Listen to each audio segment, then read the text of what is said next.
বৃষ্টি থেমে যাওয়ার পর এরকম একটা পরিষ্কার আকাশ দেখতে আমাদের সবারই ভালো লাগে। গুড মর্নিং বন্ধুরা, আমি শ্রাবণী চলে এলাম নতুন একটি ভিডিও নিয়ে। আর আজকের ভিডিওটাতে তোমরা দেখতেই পাচ্ছ বৃষ্টি থেমে যাওয়ার পর আকাশটা বেশ পরিষ্কার হয়ে উঠেছে। আর বৃষ্টির জল পেয়ে গাছপালাগুলো বেশ সতেজ হয়ে উঠেছে। আর এরকম প্রাকৃতিক পরিবেশ দেখতে আমাদের কার না ভালো লাগে। আর এখন চলে এলাম সকালবেলার কিছু কাজ নিয়ে। দেখতেই পাচ্ছ আমি কিছু জামাকাপড় গুছিয়ে নিচ্ছি। এখানে বাবুর আর আমার কিছু জামাকাপড় রয়েছে। তো ও এখন ঘুমাচ্ছে, তাই সকালের কাজগুলো ঘুমালে আর কি যতটা পারি করে নেওয়ার চেষ্টা করি। আর এখন ঘরটা ভালোভাবে পরিষ্কার করে নেব, তারপর ঘরটাকে মুছে নেব।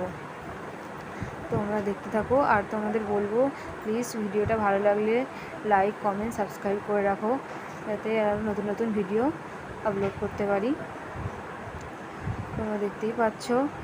আর সকালবেলার কাজ মানে বাবু ঘুমালে যতটা পারি করে নেওয়ার চেষ্টা করি। আর উঠলেই তো জানোই তোমরা, মানে বায়না লেগেই থাকে। এই যে বাবু এবার ওঠার সময় হয়ে গেছে, উঠেও পড়লো। উঠে শুরু হয়ে গেল ওর দুষ্টুমি, পালিশ নিয়ে খেলা শুরু হয়ে গেল। আর এই হলো আমার সকালের কাজ।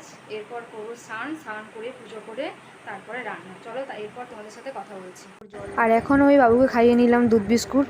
আর এরপর চলে গেলাম রান্নাঘরে, ভাত বসিয়ে দিয়েছি। এদিকে ডালটাও অনেকটা ফুটে গেছে। আর আজকের মেনুতে আছে সবজি, দু রকম মাছ আছে, মাছের ঝাল আর হবে একটু। আর এখানে বাবু বিছানার উপর বালিশ নিয়ে আবার খেলা শুরু করে দিয়েছে। এরকমভাবেই সারাদিন খেলতে থাকে। কি করছিস? কি করছো বালিশ নিয়ে? যা, সব পড়ে গেল তো।